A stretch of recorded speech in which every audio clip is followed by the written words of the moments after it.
നമ്മുടെ സഭയുടെ തിരുസഭയുടെ പ്രബോധന ശുശ്രൂഷയിലും സാക്ഷ്യ ശുശ്രൂഷയിലും അതുല്യമായ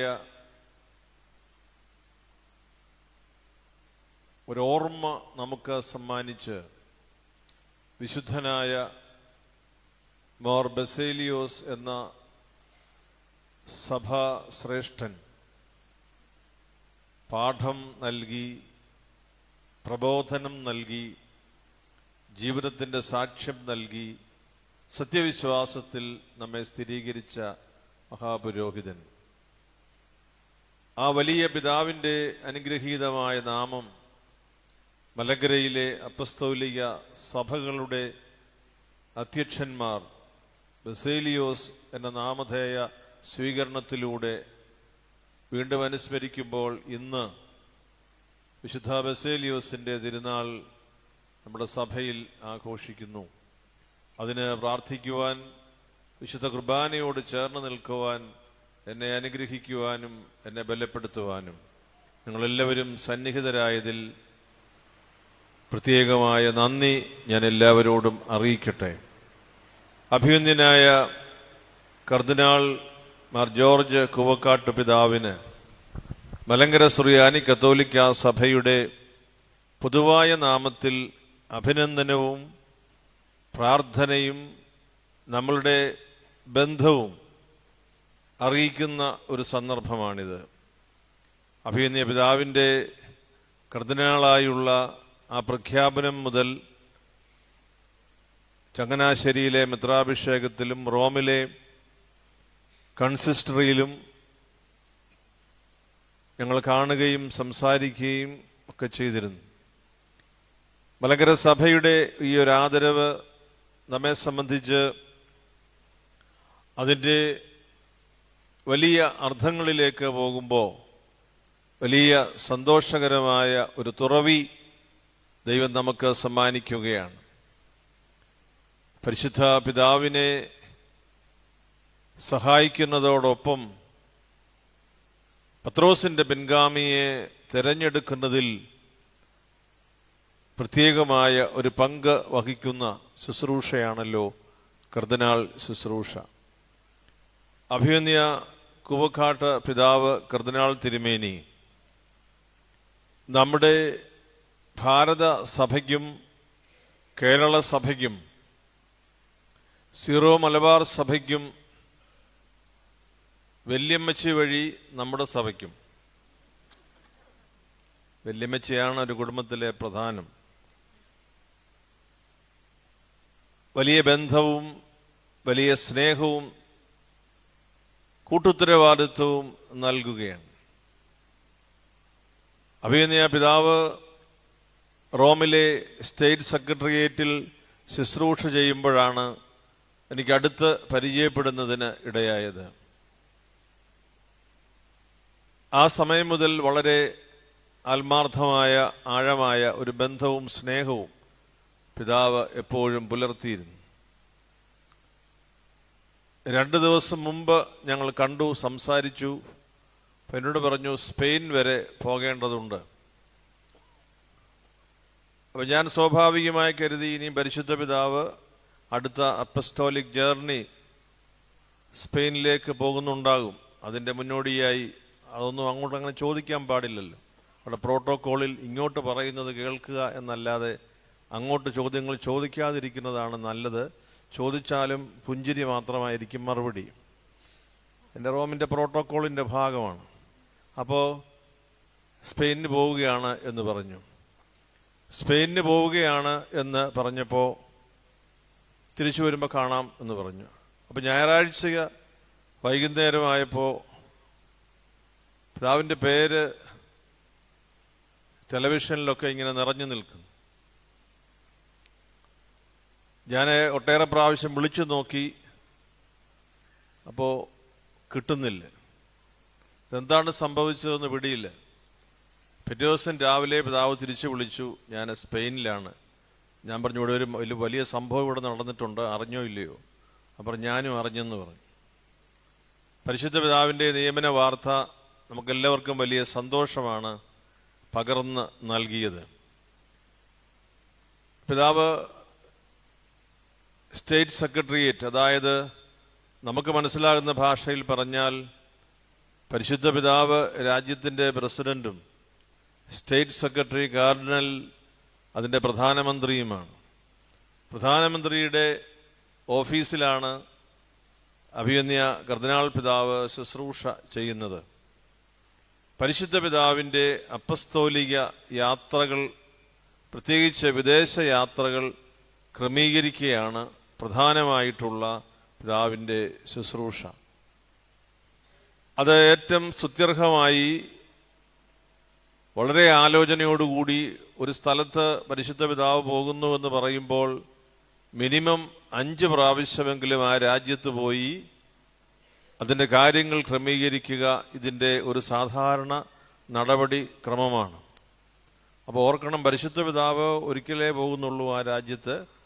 പിതാവിന് ഒരുക്കം നടത്തുന്നവർ 5 പ്രാവശ്യം പോകുന്നു എന്ന് പറയുമ്പോൾ ഈ പിതാവ് ആരാണെന്ന് നമ്മൾ മനസ്സിലാക്കണം. 5 പ്രാവശ്യം പോയി അവിടെ സ്ഥലം ജിയോഗ്രഫിക്കൽ ഒരു സീൻ ഓവർവ്യൂ അല്ല, അതിൻ്റെ സെക്യൂരിറ്റി, റിലീജിയസ് ആയിട്ടുള്ള അതിൻ്റെ ഉദ്ദേശം, പിതാവ് തന്നെ സൂചിപ്പിച്ചതുപോലെ പരിശുദ്ധ പിതാവിന് നിർബന്ധമുള്ള ചില അടിസ്ഥാന കൂട്ടായ്മകളെ കാണുന്നതിനുള്ള അതിൻ്റെ ക്രമീകരണം, ഇതെല്ലാം ഈ എപ്പസ്റ്റോളിക് കോർഡിനേറ്ററുടെ കയ്യിലാണ് അത് സുരക്ഷിതമായിരിക്കുക. പരിശുദ്ധ പിതാവിനോടൊപ്പം നിന്ന് ശുശ്രൂഷിക്കുന്ന ഈ എപ്പസ്റ്റോളിക് ജേർണി കോർഡിനേറ്റ് ചെയ്യുന്ന ഏഷ്യയിലെ ആദ്യത്തെ വൈദികനാണ് അഭിവന്യ പൂവക്കാട്ട് പിതാവ്. അതുകൊണ്ട് തന്നെ ഏഷ്യയിൽ നിന്ന് വൈദിക പദവിയിൽ ആദ്യം കർദിനാൾ സ്ഥാനത്തേക്ക് ഉയർത്തപ്പെടുന്നതും അഭിവന്യ പിതാവിനെയാണ്. പലരും ചോദിച്ചു, പിതാവും കേട്ടിട്ടുണ്ട്, ഇതെന്താ ഇങ്ങനെ വൈദികൻ നേരിട്ട്? നിങ്ങൾക്കും അതേക്കുറിച്ച് അറിയാൻ ആഗ്രഹം ഉണ്ടാകുമെന്ന് എനിക്ക് നിങ്ങളുടെ മുഖഭാവം കാണുമ്പോൾ അറിയാം. പ്രത്യേകിച്ചൊന്നുമില്ല, അങ്ങനെ സംഭവിച്ചു എന്ന് കരുതിയാൽ മതി. എന്ന് വെച്ചാൽ അതേക്കുറിച്ചൊരു വിശദീകരണം പറയാൻ ആർക്കെങ്കിലും സാധിക്കുമെങ്കിൽ അത് പരിശുദ്ധ പിതാവിന് മാത്രമേ സാധിക്കുകയുള്ളൂ. മറ്റുള്ളതൊക്കെ ഊഹവും വ്യാഖ്യാനവുമാണ്, അതിൻ്റെ വിശദീകരണങ്ങളാണ്. പരിശുദ്ധ പിതാവിന് കൃത്യമായി അതേക്കുറിച്ച് ഒരു രൂപരേഖയുണ്ട് എന്താണ് എന്ന്. അത് ഇനിയും ഏതാനും ദിവസങ്ങൾ കഴിയുമ്പോൾ അത് വെളിപ്പെടുകയും ചെയ്യും. പിതാവ് റോമിലെ ഒരു ശുശ്രൂഷ നയതന്ത്ര കാര്യാലയത്തിൽ ചെയ്യുന്നു എന്നതിനപ്പുറത്താണ് അപ്പസ്തോലികമായ ഈ ശുശ്രൂഷ നിർവഹിക്കുക. നിസിബിസിലെ സ്ഥാനിക മെത്രാപ്പോലീത്ത എന്ന നിലയിൽ പൗരസ്ത്യ സഭാപരമായ ഒരു ആത്മീയ ബന്ധം അദ്ദേഹം സഭയോട്, മാതൃസഭയോടൊക്കെ വെച്ച് പുലർത്തുകയാണ്. പിതാവിൻ്റെ പ്രത്യേകതയായി ഒട്ടേറെ കാര്യങ്ങൾ നമ്മൾ ഈ അടുത്ത ദിവസങ്ങളിലെല്ലാം മാധ്യമങ്ങളിലൂടെ മനസ്സിലാക്കിയുണ്ടായി. വളരെ ലാളിത്യത്തോടുകൂടി, വളരെ കരുതലോടുകൂടി, സ്നേഹത്തോടുകൂടി തന്നെ സമീപിക്കുന്നവരെയും താൻ സമീപിക്കേണ്ടവരെയും എല്ലാം സ്നേഹത്തോടെ പരിഗണിക്കുന്ന ഒരു പിതാവാണ്. അതുകൊണ്ട് തന്നെ പിതാവിൻ്റെ ശുശ്രൂഷയിൽ ആയിരക്കണക്കിന് ആളുകൾ ഇതിനോടകം പങ്കുചേർന്നിട്ടുണ്ട്. പിതാവ് പോകുന്ന രാജ്യങ്ങളിലെ ഭരണാധികാരികൾ മുതൽ സാധാരണക്കാർ വരെയുള്ള ആളുകളോട് നേരിട്ട് സംസാരിക്കുന്നതിനുമൊക്കെ പരിശുദ്ധ പിതാവിന് നമ്മുടെ കർദിനാൾ തിരുമേനിയോട് വലിയ വാത്സല്യമുണ്ട് എന്ന് ഞാൻ പ്രത്യേകം പറയേണ്ടതില്ല. അത് ഈ സ്ഥാനത്തേക്ക് ഉയർത്തി എന്നുള്ളത് ഒരു തെളിവാണ്. എന്നാൽ അതിനപ്പുറത്ത് വല്യമ്മച്ചിയോട് മാർപ്പാപ്പ തിരുമേനി സംസാരിച്ചു. അവർ രണ്ടുപേരും ഏത് ഭാഷയിലാണ് പറഞ്ഞതെന്ന് എനിക്കിതുവരെയും മനസ്സിലായിട്ടില്ല. രണ്ടുപേരും വാർദ്ധക്യത്തിലാണ്. പിതാവ് അതൊക്കെ ട്രാൻസ്ലേറ്റ് ചെയ്ത് കൊടുത്തിട്ടുണ്ട്. അപ്പം ഞാൻ ഓർക്കുകയും ചെയ്തു, ഈ മലങ്കര പാരമ്പര്യത്തെ പാടുന്ന വല്യമ്മച്ചിമാർ പ്രായമാകുമ്പോൾ അറിയാതെ ഇറ്റാലിയൻ പറഞ്ഞുകൊള്ളൂ. വളരെ സ്നേഹത്തോടുകൂടി, കരുതലോടുകൂടി പരിശുദ്ധ പിതാവ് കർദിനാൾ തിരുമേനിയുടെ വല്യമ്മച്ചിയോട് സംസാരിച്ചു. ഞാൻ അടക്കമായി ഒരിക്കൽ അദ്ദേഹത്തോട് ചെവിയോട് ചേർത്ത് പറഞ്ഞു, ഇതിൻ്റെ എല്ലാ അടിസ്ഥാനം ആ വല്യമ്മച്ചിയുടെ ബാറയ്ക്കുമോർ സൗമൻ കാലസാണെന്ന് ഓർത്തോണം. അപ്പോൾ പിതാവ് മറിച്ചൊന്നും പറഞ്ഞില്ല, കാരണം മറിച്ച് കള്ളം പറയേണ്ടതില്ലല്ലോ. അതുകൊണ്ട് പിതാവ് മറിച്ചൊന്നും പറഞ്ഞില്ല. തോമസ് അച്ഛൻ്റെ കാര്യം ഇവിടെ സൂചിപ്പിച്ചു. നമ്മുടെ സഭയിലെ പ്രിയപ്പെട്ട അച്ഛന്മാർക്ക്, മുതിർന്നവർക്കറിയാം, വളരെ പ്രേക്ഷിതനായിട്ടുള്ള ഒരു മിഷണറി ആയിരുന്നു. യൂഹാനോൻ പിതാവ് കാലം ചെയ്ത് 2 ദിവസം കഴിഞ്ഞപ്പോൾ അദ്ദേഹം തിരുവല്ലയിൽ വെച്ച് അദ്ദേഹം ആ ശവസംസ്കാരത്തിന് വന്നതാണ്. അദ്ദേഹം കൂടുതൽ സമയം മലബാറിലാണ് ശുശ്രൂഷ ചെയ്തത്. അവസാനം കടവനാട് എസ്റ്റേറ്റിൽ അതിൻ്റെ ചുമതല, അവിടുത്തെ ഇടവകൾ, ഇടക്കോം തുടങ്ങിയ ഇടവകളുടെ വികാരിയായിരുന്നു. ഇവിടെ വന്ന് ഈ പിതാവിൻ്റെ കബറടക്കത്തിന് വന്ന് 2 ദിവസം കഴിഞ്ഞ് പെട്ടെന്ന് ഒരു സ്ട്രോക്ക് സംഭവിച്ച് മരിക്കുകയായി.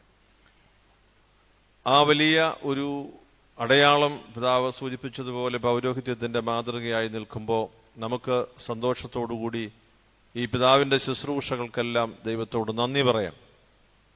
പ്രിയപ്പെട്ട പിതാവേ, മലങ്കര സഭയുടെ ഈ ആസ്ഥാന ദേവാലയത്തിൽ ഈ സഭയുടെ പുണ്യപിതാക്കന്മാർ കബറടങ്ങിയിരിക്കുന്ന ഈ പുണ്യസങ്കേതത്തിൽ ഞങ്ങളുടെ ഭാഗ്യങ്ങളുടെ കലവറയിൽ ഇന്ന് പിതാവ് വന്ന് ദൈവവചനം ഞങ്ങളോട് പങ്കുവയ്ക്കുകയും ഞങ്ങളോട് ഈ സന്തോഷ സന്ദർഭത്തിൽ ചേർന്ന് നിൽക്കുകയും ചെയ്തു. പിതാവ് സമയം കണ്ടെത്തി ഇവിടെ വന്നു എന്നുള്ളതിൽ ഞങ്ങളെല്ലാവരുടെയും സ്നേഹം അറിയിക്കുന്നു. മലങ്കര സുറിയാനി കത്തോലിക്ക സഭയുടെ എല്ലാ അഭിനന്ദനങ്ങളും പ്രാർത്ഥനകളും സന്തോഷപൂർവ്വം പിതാവിന് ഞാൻ നേരുന്നു. പിതാവിൻ്റെ സ്നേഹവും പിതാവിൻ്റെ കരുതലും ഈ സഭയ്ക്ക് ആവശ്യമുണ്ട്.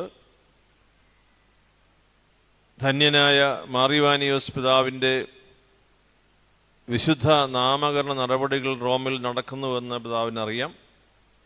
പിതാവിൻ്റെ പ്രാർത്ഥനയും പിതാവിൻ്റെ നല്ല പ്രോത്സാഹനവും ഒക്കെ ഈ ശുശ്രൂഷയിൽ ഏറെ അനുഗ്രഹകരമാണ് എന്ന് ഞങ്ങൾക്ക് ബോധ്യമുണ്ട്. മലങ്കര സുറിയാനി കത്തോലിക്ക സഭ ഒരു സിംബലായി ശുശ്രൂഷിക്കുന്നു എന്ന് പിതാവിന് നല്ല ദൈവശാസ്ത്രപരമായ ബോധ്യമുണ്ട്. മലങ്കര സഭകളുടെ പുനരേകീകരണം പത്രോസിന്റെ സിംഹാസനത്തോട് ചേർത്ത് വെച്ച് ചിന്തിക്കുന്ന ഒരു അപ്പസ്തോലിക സഭയാണല്ലോ ഇത്. എക്യുമെനിസവും അതിൻ്റെ പുനർനവീകരണവും എല്ലാം നമ്മൾ ആഗ്രഹിക്കുമ്പോൾ തടസ്സമായി വരുന്ന ഒരുപാട് കാര്യങ്ങൾ ഉണ്ട്. അതിൽ പരിശുദ്ധാത്മ കൃപ ഈ സഭയുടെ മേൽ കൂടുതൽ ചൊരിയുവാൻ പിതാവ് വിശുദ്ധ കുർബാനയിലും പ്രാർത്ഥനകളിലും ഞങ്ങളെ ഓർക്കണം. സഭൈക്യത്തിന് ജീവൻ സമർപ്പിച്ച് ശുശ്രൂഷ ചെയ്ത പിതാക്കന്മാരുടെയും വൈദികരുടെയും കുടുംബനാഥന്മാരുടെയും ചരിത്രമുള്ള ഒരു കൂട്ടായ്മയാണിത്. മറ്റുള്ളവർ ഞങ്ങളെ എങ്ങനെ മനസ്സിലാക്കുന്നു എന്നതിനേക്കാൾ സിറോ മലബാർ സഭയിലെ ഞങ്ങളുടെ ഏറ്റവും അടുത്ത, അതിൻ്റെ എല്ലാ ശക്തിയും എല്ലാ നന്മയും പുനരേക്യ ശുശ്രൂഷയ്ക്ക് നൽകി ബലപ്പെടുത്തിയിട്ടുള്ള ഒരു സഭാ സമൂഹം എന്ന നിലയിൽ മലങ്കര സഭയുടെ പ്രേക്ഷിത ശുശ്രൂഷകൾക്ക് പിതാവിൻ്റെ വലിയ പിൻബലം ഞങ്ങളെല്ലാവരും ആഗ്രഹിക്കുന്നു.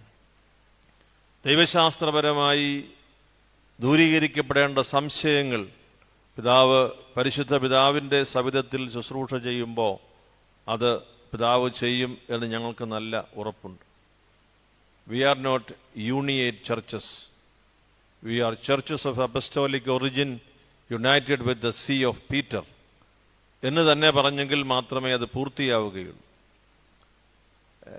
ഡെറഗേറ്ററി ടേമാണല്ലോ യൂണിയേറ്റ് ചർച്ചസ് എന്ന് പറയുന്നത്. അതിൽ ആനന്ദം കൊള്ളുന്ന അനേകരുണ്ട്. എന്നാൽ we are a united church with the see of Peter എന്ന് പരിശുദ്ധ പിതാവിനോട്, പരിശുദ്ധ പിതാവിൻ്റെ ശുശ്രൂഷകരോടും സഹകാരികളോടുമെല്ലാം സിറോ മലബാർ സഭയെക്കുറിച്ചും മലങ്കര സഭയെക്കുറിച്ചും, മലങ്കര സഭ പ്രത്യേകിച്ച് പുനരൈക്യത്തിൻ്റെ ഒരു ശുശ്രൂഷ ഏറ്റെടുത്തിരിക്കുന്നതിനാൽ ഈ സഭയെക്കുറിച്ചുമെല്ലാം പിതാവിന് പരിചയപ്പെടുത്താൻ ധാരാളം അവസരങ്ങൾ പരിശുദ്ധാത്മാവ് തരും. പിതാവിൻ്റെ ഈ ശുശ്രൂഷ ഏറ്റവും അനുഗ്രഹകരമാകട്ടെ. ഇനിയുള്ളത് പിതാവിന് അപ്പസ്റ്റോലിക് കോർഡിനേറ്റർ യാത്രകളുടെ എല്ലാം ക്രമീകരണം എന്നുള്ളത് ചിലപ്പോൾ പരിശുദ്ധ പിതാവിൻ്റെ മനസ്സനുസരിച്ച് തുടരുകയോ തുടരാതിരിക്കുകയോ ചെയ്യാം. പക്ഷേ പിതാവിന് പുതിയ ഉത്തരവാദിത്തങ്ങൾ ലഭിക്കും എന്നത് എനിക്ക് ഉറപ്പുണ്ട്. ആ ഉത്തരവാദിത്തങ്ങൾ റോമിലെ കൂരിയ സംവിധാനത്തിൽ റോമാ സിംഹാസനത്തിൻ്റെ ശുശ്രൂഷയുടെ വ്യാപനത്തിൽ എത്തുമ്പോൾ ഈ സഹോദരി സഭ അങ്ങയുടെ മനസ്സിലും പ്രാർത്ഥനയിലും ഉണ്ടാകും എന്ന് ഞങ്ങൾക്കെല്ലാം നല്ല ഉറപ്പുണ്ട്. പിതാവിൻ്റെ എല്ലാ ശുശ്രൂഷകൾക്കും വേണ്ടി പ്രാർത്ഥിക്കുന്നു. ആഗമാന സഭയുടെ ശുശ്രൂഷയിലും ഭാരതസഭയുടെ ശുശ്രൂഷയിലുമെല്ലാം പിതാവിൻ്റെ ഇടപെടൽ നമുക്ക് അനുഗ്രഹമായി ഭവിക്കട്ടെ. മലങ്കര സുറിയാനി കത്തോലിക്ക സഭയുടെ അഭിനന്യ പിതാക്കന്മാർ, വന്യരായ കോറപ്പിസ്കോപ്പമാർ, റമ്പാച്ചന്മാർ, വികാരി ജനറാളച്ചന്മാർ, വൈദിക സഹോദരങ്ങൾ, നമ്മളുടെ മേജർ സുപ്പീരിയേഴ്സ്, നമ്മളുടെ സിസ്റ്റേഴ്സ്, സമർപ്പിതരായിട്ടുള്ള പ്രേക്ഷിതർ, കുടുംബസ്ഥരായിട്ടുള്ള നമ്മുടെ മാതാപിതാക്കൾ, സഹോദരങ്ങൾ, നമ്മുടെ യുവതീ യുവാക്കൾ, കുഞ്ഞുങ്ങൾ, അമ്മമാർ, ഈ സഭയെ സ്നേഹിക്കുന്ന സഹകാരികളായ ഒട്ടേറെ നല്ല മനസ്സുള്ളവർ എല്ലാവരും ചേർന്ന് അങ്ങേക്ക് സന്തോഷത്തോടുകൂടി ഈ സ്ഥാനലബ്ധിയിൽ ഈ സഭയ്ക്കുള്ള സ്നേഹം ഒരു നിറഞ്ഞ കയ്യടി നൽകി ഞങ്ങൾ അറിയിക്കുന്നു.